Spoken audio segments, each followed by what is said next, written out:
Okay, so let's go here, and you can see we can drastically change the color temperature. So this was shot at about 3200. So we're going to leave it at that because that looks best with the temperature of these lights and the night scene we have. We have the tint next. So I think going into the magenta or the purple by about +16 looks pretty good for this. So those two are done. Next, we'll go into the exposure.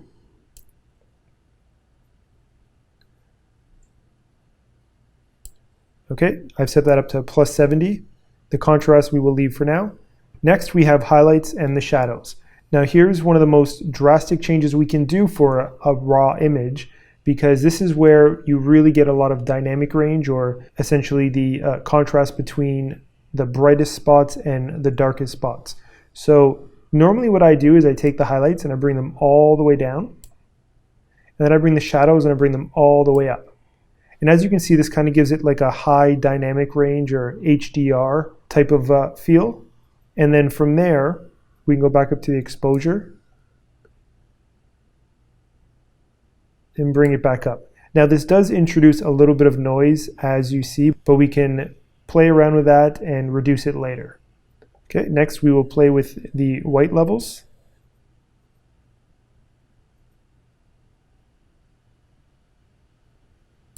Okay, so I think about +11 or so is a good range for this. Let's go into the blacks.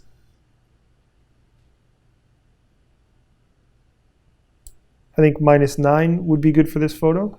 And the next section we have is clarity, vibrance, and saturation. So I normally boost the clarity quite a bit. And again, in a lot of professional photos, you'll see that they've brought the highlights down, they've pumped the shadows, and they've bumped up the clarity. Pay attention to all the detail in all the areas, especially fine detail spots like the trees, or the lights over here, the grass. They will really start to pop in the image as we adjust the clarity to a higher level.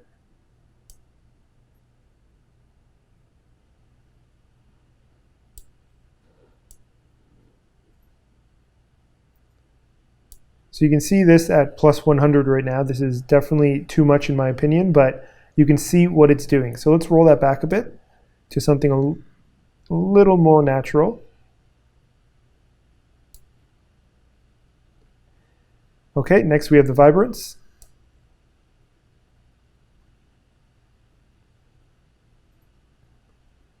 That's boosting all of the colors and the luminance in each color.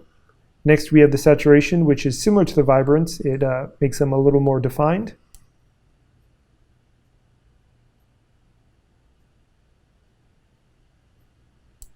All right, now let's go back up to our contrast.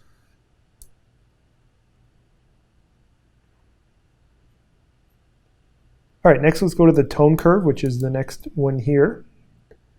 And what I like to do with this is make 3 points. So I click there, there, and there, basically right on each of the intersecting lines here. And then I play with the photo based on that. So this brings up just the lows. So I would say just a hair. I think we're going to leave that roughly in the middle. And I would bring the highs just a slight bit down as well.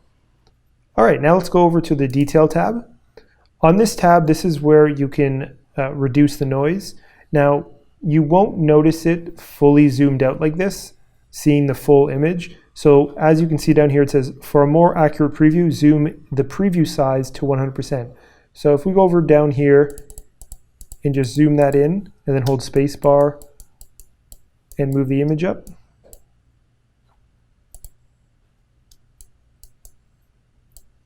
you can see quite a lot of noise or grain in this image. And that's because we pumped a lot of the colors and the brightness. So we need to clean this up. Noise reduction, the luminance does a really great job. So if we take this slider and move it to about 50%, you'll see a big difference already, but it's still a little bit grainy. So I would say for this image, around 80% will do a very good job. Now, keep in mind, Again, if you zoom out, you can see that it hasn't done anything, but when you zoom in, it will work. And on the final export, it also will be included. It's just a heavy processing effect.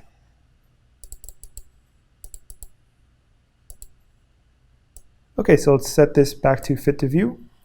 In some cases, this is reducing too much noise and smoothing too much of the image, but I find for night scenes like this, where you have a lot of dark in the sky, this does a great job. So I think we'll leave it about 80%. All right, let's go to the next tab. This is where we can play around with the hue, saturation, and luminance. So in this image, there's lots of blue in the sky. So let's go to the blue tab of the saturation and just bring that down just a bit. Same with the luminance. And if we wanted to change the actual color of the sky, for example, we can also do that in the hue. So if we go to the blue,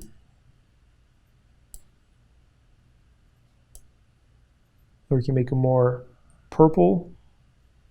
So that's kind of a cool effect in some cases. For now, I think we're just going to pump the color of the greens. Let's go to saturation. Let's find the greens. And you can kind of see quickly what that's doing. Now let's go to the luminance and do the same thing.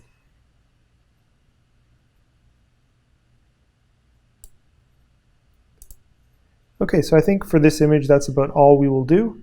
The next tab is split toning. I really don't play out a lot around with this. I find it takes away too much of the natural parts of the image, but you can experiment to this if you're into that. Okay, the next tab is lens corrections. I typically just check both of these off, and sometimes you might need to pick the camera. So the lens profile was, this was, I believe, shot with a Tokina lens, and it was about, I think, a 11-16. Okay, the next tab we have is the effects tab. If we wanted to add some dehazing or more haze into the image, we could play around with it there. I think 0 is fine. If we wanted to add some grain, we could. This would be great if you wanted to give your images an older look. And then the next tab, we have camera calibration. I also don't really play around with these too much, as I find the other tabs do a better job.